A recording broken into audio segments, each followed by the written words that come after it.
Olá pessoal, tudo bem? Reflexões matemáticas na sua área, onde quer que você esteja, novamente contribuindo para que você desenvolva as suas habilidades matemáticas lógicas, intuitivas e analíticas, de modo que você ganhe a sua liberdade matemática.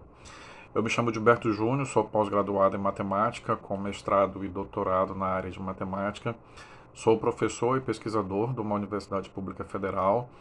Tenho uma longa e vasta experiência no ensino de matemática, bem como na pesquisa em uma determinada área do conhecimento matemático.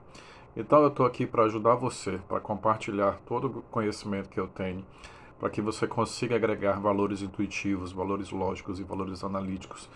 Tudo isso somado ao que você já possui para você conquistar a sua liberdade matemática. Então vem comigo, me segue, assine o sininho de notificações, se inscreva, faça tudo que essa plataforma recomenda para que o nosso canal cresça cada vez mais. Compartilhe o vídeo e dessa forma nos incentive a trazer conteúdo matemático de qualidade aqui para o canal. No vídeo de hoje eu quero inaugurar uma série de comentários especiais, fundamentos, ideias principais do cálculo diferencial e integral. Então esse vídeo é para você, estudante de graduação em ciências de informação, estudante de graduação em matemática, estudante de graduação em engenharia ou em áreas afins, ou mesmo se você é um curioso em matemática, se você anseia por conhecimento e por cultura matemática e você quer adquirir cada vez mais esse conhecimento, de forma que você consiga caminhar no mundo matemático com seus próprios passos, com suas próprias pernas. Então, vem comigo que a gente vai fazer uma bela viagem nesse mundo. Então, inicialmente, toda vez que eu ministro uma disciplina de cálculo na universidade, eu me preocupo com algumas questões teóricas e motivacionais. Então, no que diz respeito ao ensino do cálculo diferencial integral, existem algumas temáticas que eu particularmente considero importante e eu sempre repasso isso para os alunos. Para quê? Para que ele ganhe segurança, para que ele ganhe também liberdade, para que ele não enxergue o cálculo como uma receita de bolo para você resolver determinados tipos de problema, como uma mera aplicação de alguma teoria. É importante que você entenda os fundamentos, as ideias principais, as origens, as motivações e que você saiba realmente aplicar o cálculo diferencial integral em sua essência. Então, nesse sentido, eu destaco alguns pontos que são importantes. Primeiro são as origens. Segundo são as motivações. Terceiro, o que é de fato limite derivada integral. Tudo isso numa única temática. E posteriormente, qual é o objeto de estudo do cálculo diferencial integral? Então, vem comigo que eu vou fornecer uma explicação para cada uma dessas temáticas. Com relação às origens, eu tenho aqui o livro Os Elementos de Euclides. Isso aqui foi traduzido diretamente do grego pelo saudoso professor Irineu Bicudo. Os elementos, como vocês bem conhecem, é uma coletânea de resultados matemáticos, né, atribuído a Euclides. Euclides fez essa coletânea, também contribuiu na construção da matemática como ela é nos passada hoje, a matemática na Grécia Antiga, na época áurea, não somente por Euclides, mas também por Pitágoras, Arquimedes, posteriormente também Galileu, na Europa e assim por diante. Então, esse livro, ele contém 13 volumes, né, o que é considerado como 13 tomos. Em seu tomo de número 3, na página 167, tem a proposição de número 17, que diz o seguinte: a partir do ponto dado, traçar uma linha reta tangente ao círculo dado. Novamente, a partir do ponto dado, traçar uma linha reta tangente ao círculo dado. Está bem aqui, ó, meu indicador, proposição de número 17, página 167, tá? Página 167. Então, essa proposição ela está demonstrada em um pouco mais de meia página e basicamente ela diz o seguinte: como se constrói uma reta tangente a um círculo dado em um ponto dado. Como é que eu construo uma reta tangente? Ela tangencia o círculo dado em um ponto dado. Então, os matemáticos gregos da época áurea da matemática, em termos de geometria e teoria dos números, eles demonstraram como isso é feito. Eles sabiam construir uma reta tangente, traçar uma reta tangente a um círculo dado em um ponto dado. Bem, evidentemente o tempo passou, a matemática evoluiu, existe um gap aí de evolução que perdurou por séculos, mas principalmente os matemáticos do século 17 e 18, lá no passado, eles fizeram a seguinte pergunta: será que eu posso generalizar o resultado dos elementos de Euclides no seguinte sentido? Eu não quero somente construir uma reta tangente a um círculo dado no ponto dado. Eu quero construir uma reta tangente a uma função dada em um ponto dado. Prestem bem atenção. Construir uma reta tangente a uma função dada em um ponto dado do seu domínio. Então é uma generalização. Eles queriam sair do círculo e levar essa abordagem de construção de retas tangentes para uma função f de x igual a y qualquer em um ponto do seu domínio. Então, tá aí as origens e essa foi a motivação. Sair do círculo e levar a construção da reta tangente para uma função qualquer em um ponto do seu domínio. Então, essas duas temáticas elas estão bem caracterizadas. Importantes textos matemáticos nacionais e internacionais trazem essa diferenciação. Então, esses são dois pontos que eu sempre esclareço para os meus alunos, né, para os estudantes de cálculo. Bem,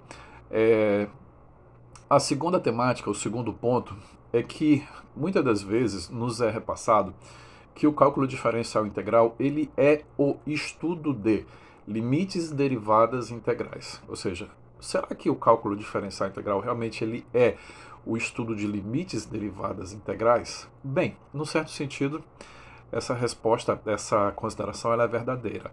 Mas, veja bem, aí eu vou me reportar à última temática das minhas considerações, que qual é o objeto de estudo do cálculo diferencial? Bem, vamos lá. Quais são os objetos de estudo da geometria euclidiana plana? São as figuras geométricas planas. Quais são os objetos de estudo da geometria espacial? São os objetos que possuem dimensões espaciais. Qual é o objeto de estudo da teoria dos números? É o conjunto dos números inteiros. Em particular, existe uma forte área de estudo no que diz respeito aos números primos, mas a aritmética, a teoria dos números, ela tem como objeto de estudo o conjunto dos números inteiros. Então, é importante a gente saber que quando a gente estiver estudando uma determinada disciplina, uma determinada área do conhecimento matemático, a gente saiba quais são os nossos objetos de estudo. Então, respondendo a uma das minhas considerações, o objeto de estudo matemático do cálculo diferencial integral é as funções, são as funções. Inicialmente, quando você estuda cálculo 1 ou cálculo A, você estuda limites, derivadas e integrais, aplicando essas conceituações em funções da reta na reta, uma função f de x igual a y, onde x está no domínio e y é a imagem de x pela f. Então, nesse sentido, existem duas considerações que eu acho importantes. Primeiro, é que nós já sabemos que o objeto de estudo do cálculo diferencial e integral são as funções. Agora, o estudo do cálculo diferencial não é o estudo único e exclusivamente de limite, derivada integral.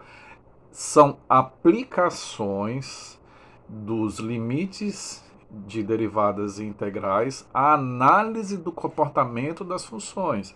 É muito importante que você saiba disso. Ou seja, num certo sentido, limite, derivada integral se constitui em técnicas matemáticas, em métodos matemáticos, ferramentas matemáticas que são aplicadas para que você possa entender o comportamento das funções como um objeto de estudo.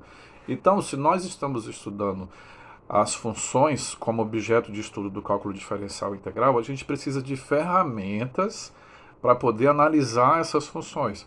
Por exemplo, no cálculo diferencial integral, nós estamos interessados em saber quando é que uma função tem uma concavidade para baixo, quando é que ela tem uma concavidade para cima, quando é que ela é crescente, quando é que essa função é decrescente, quando é que eu posso traçar retas tangentes a esses pontos que possuem concavidade, quando é que a derivada é crescente, quando é que a derivada é crescente. Olha só, quer saber um outro exemplo bem interessante? É que quando você estuda os limites, ou seja, quando você aprende a resolver limites de funções, existem os famosos, os conhecidos limites fundamentais. Então, certamente, se você já estudou esses limites fundamentais, ou se você não estudou, tenha paciência que você vai estudar. Existe um exemplo bem interessante, bem característico, que é a função trigonométrica seno de x dividido por x. Ou seja, essa função seno de x dividido por x, evidentemente, eu não posso considerar que o x é igual a zero, porque o x está no denominador. Então, surge a seguinte pergunta: como se comporta essa função seno de x dividido por x quando x não necessariamente é igual a zero, mas quando ele é suficientemente próximo de zero? Você já ouviu muito essas expressões. Um número suficientemente pequeno, próximo de zero, suficientemente pequeno, suficientemente grande, são termos, são expressões que você ouve muito, que você vai ouvir muito em cálculo. Então, eu quero saber como se comporta o seno de x dividido por x quando eu tomo esse x muito próximo de zero, sem necessariamente ele ser igual a zero. Então eu tenho o estudo do limite para essa função quando x se aproxima de zero. Então observem bem, nesse sentido, o limite ele é uma abordagem pontual, ele é um conceito pontual, ele é uma definição pontual, ou seja, você analisa o limite de funções em um ponto da reta, em um ponto do domínio, mesmo que esse ponto não necessariamente faça parte do domínio da função, como é o caso de seno de x dividido por x. É claro que seno de x dividido por x, como nós já ressaltamos aqui, eu não posso dividir por zero. Eu não posso dividir por zero, mas eu posso considerar valores muito pequenos próximos de zero. Então, nesse sentido, eu quero saber como é que se comportam esses valores numéricos do seno de x dividido por x quando x é muito próximo de zero. E se você já estudou esse limite, você verificou, foi ensinado para você que o limite dessa função quando x tende a zero é igual a 1. Se você não estudou, tenha paciência que você vai ver. Então, o que significa? Significa que o limite é um conceito pontual. Ele depende do ponto em que a gente está analisando. E nesse caso em questão, prova-se que esse limite fundamental, sendo de x sobre x, ele é igual a 1 quando x tende a zero. Agora observa bem, o limite de seno de x dividido por x é igual a 1 quando x tende a zero, significa que o seno de x dividido por x é próximo de 1 quando x é muito pequeno.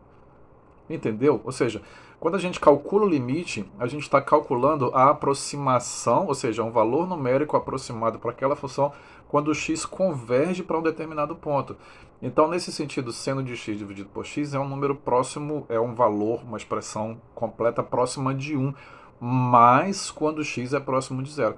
Sabe o que significa isso? Significa que o seno de x ele é aproximadamente igual a x, porque se o seno de x dividido por x é próximo de 1, então seno de x é aproximadamente igual a x, mas ele é igual a x se x for próximo de zero.